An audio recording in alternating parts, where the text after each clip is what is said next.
This is KGW News at I didn't Sunrise. personally experience it, but to have my father experience it just last night, it's heartbroken. Community members meet to talk about ways to stop a rise in crime against Asian Americans in Portland. We're going to take you inside that meeting to hear the impact the crimes are having on both individuals and businesses. Also this morning, a project that's been on pause gains a little momentum. We're going to hear about the City of Portland's move to re-enter the I-5 Rose Quarter expansion project. And we will also, later this hour, have a live report from Tigert. Rod, you know why we're going to Tigert this morning? Up and away. Festival of Balloons, back for the first time since 2019, so a lot to cover here. We have no Nina this morning. We have no Brenda Braxton this morning, but Rod Hill would never leave me hanging. Hey, I'm here. He would never leave me hanging. Looking forward to Eric Patterson's going to be down at Cook Park, right? I said Rod Hill would never leave me hanging. Yes, but you are. Oh, right there. Louise, Friday. Things are moving a little slow here. I didn't get the visual cue. Sorry. Drew, look at this beautiful clear sky day. That's a better looking shot. You're right. Just for you, my friend. Thank you, Rod. Beautiful. By the way, pass level temperatures over the weekend will be up into the mid 80s, I believe, on Sunday. Here are the clear skies over Portland. Everybody's clear this morning for the most part. 54 is the temperature out there right now. 71 at noon, 84 at 5 p.m., which would become the warmest of the year so far. But remember, 90s expected this weekend. The Weather Service has issued a heat advisory, and Drew will have those details for you coming up. All right, we will have more from Rod here in a few minutes, but we do want to get to our top story this morning right now. Two major developments involving U.S. gun laws. So on one hand, Congress is on the brink of passing the country's most significant gun safety measures in decades. But on the other hand, the Supreme Court made a decision that could potentially allow more people to carry guns in public. NBC's Chris Pallone brings us more this morning from Washington, D.C. I am so grateful. In a late-night vote, the Senate approved the most significant changes to the nation's gun laws in decades. The motion to concur with an amendment is agreed to. 15 Republicans joining every Democrat to pass the bipartisan Safer Communities Act, which closes the boyfriend loophole, encourages states to pass red flag laws, and strengthens background checks for gun buyers under 21. Shooting after shooting, murder after murder, suicide after suicide for 30 years. Congress stood in its political corners and did nothing. But not this time.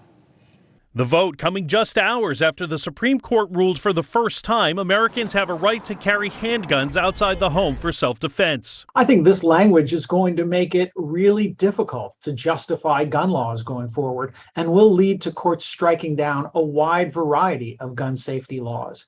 The court overturning New York's strict concealed carry permit law and placing similar laws in 5 other states in jeopardy. We don't need more guns on our streets. We're already dealing with a major gun violence crisis. The decision celebrated by the organization that brought the lawsuit. The time has come for this. The judges decided, and they're going to have to live with it.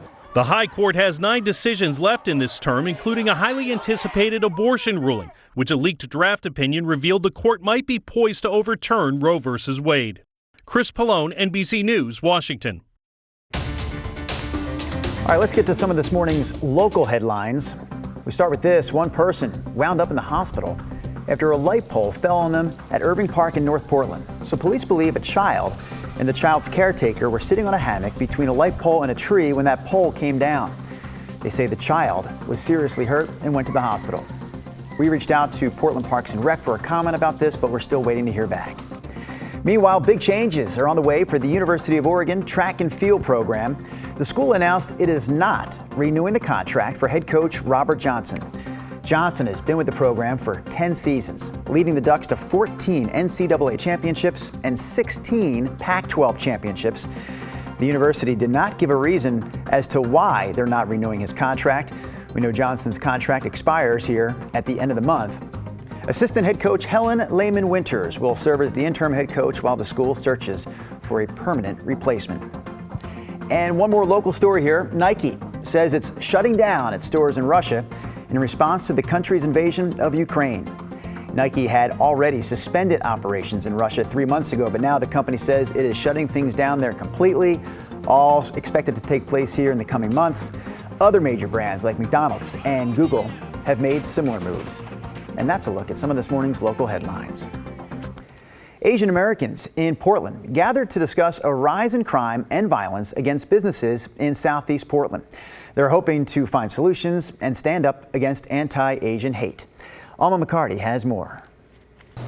Thursday afternoon, a call to action. We're going to talk about some crime issues facing our community. Asian Americans in Southeast Portland say they're facing attacks and worse. Never faced this kind of so much hatred toward the Asian. The Chinese Consolidated Benevolent Association, which hosted this community meeting, say some of the violence targets the same Asian-owned businesses again and again. We hear the outcry from the owner of this house secret restaurant that they've been broken into again. Even though this is a petty crime, but we need to stop it. Community members were frustrated. I appreciate that you guys come help us, but I want to hear from you guys what you guys going to do in the future.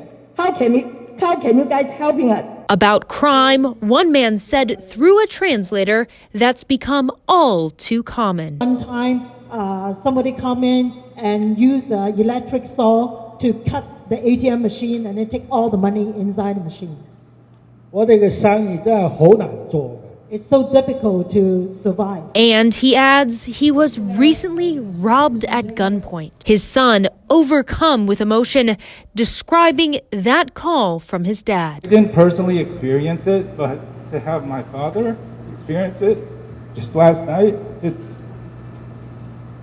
heartbroken. Business owners hoping to stop the cycle and hoping this particular plea to police will help law enforcement understand the toll these crimes are taking on this community. These just aren't concerning, they're disturbing to us too as far as law enforcement. We got into these professions because we want to bring justice and voice to victims and those who otherwise would not be able to speak. In Portland, Alma McCarty, KGW News. Well, after months on the sidelines, the city of Portland appears ready to rejoin the I-5 Rose Quarter expansion project. During a city council meeting this week, the city announced it would move forward with support for the Hybrid 3 option. So that option calls for parts of the freeway to be capped, and that could pave the way to reconnect Portland's historically black Albina neighborhood. Some believe expanding I-5 in that area of the city is a step in the right direction, but others think this is really only a temporary solution. Any lessening of congestion will be short-lived and they'll be as bad as ever, but with more lanes of it. We believe that transportation should heal and connect, that children should be safe in the city core, that the urban fabric should be repaired, stolen wealth should be restored, and we need to build for the future. City Council will vote on this in the coming days and then reevaluate where this project stands in the summer of 2024. Happening right now. A closure, not right this moment, but this weekend. Is that cleared up there, Rod? Yes. All right, a 2-mile stretch of I-84 will be closed this entire weekend as TriMet continues to work on a new light rail bridge over the freeway. So the closure starts at 10 o'clock tonight. It will wrap up Monday morning at 4 a.m. Keep in mind the on-ramp at Northeast 102nd will also be closed during that stretch. And this is what I actually thought we were going to talk about right there. This is happening right now. Right now. The Tigard Festival of Balloons is underway this morning. So this is like the only event over the course of the entire year that is actually happening while we're on the air between 5 and 7 a.m. You can see the balloons just rolling into Tigard there. They're getting them set up to take off. Later this morning, we have sunrise photographer Eric Patterson out there at Cook Park in Tigard. Going to have a beautiful sunrise shot there all morning long. And the plan is to get Eric in one of those balloons so we can see a takeoff live during the show this morning. Rob, what do you think about that? Yeah, I know you've been down there. I've been down there for a number of live shots over the years. Right. And if you haven't been, I think you'd be amazed at just how simply beautiful the balloons are, right? It was amazing to me during all those years that I covered the event, how many times it actually rained on us during this final weekend of June, but we are going to get really nice weather this morning and a really hot weekend this weekend. Clear skies. They won't have to use those burners because the air will be warming up. Hot without enough, it. yeah, all right. The big story is the one we've been prepping you for all week, and that's the heat advisory. So the way this works, the heat advisory, the Weather Service won't issue these advisories, watches, or warnings until you typically get within about a 24-hour period, and that's where we are right now. So the advisory is up.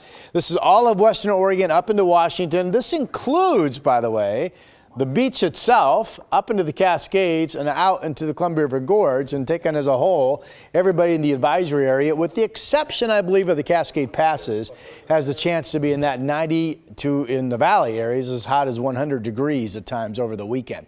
So it still looks like the hottest day here up and down I-5 will be on Sunday, and the hottest day east of the Cascades will be on Monday, which we've been telling you about. So just a couple tweaks on some of the forecast temperatures.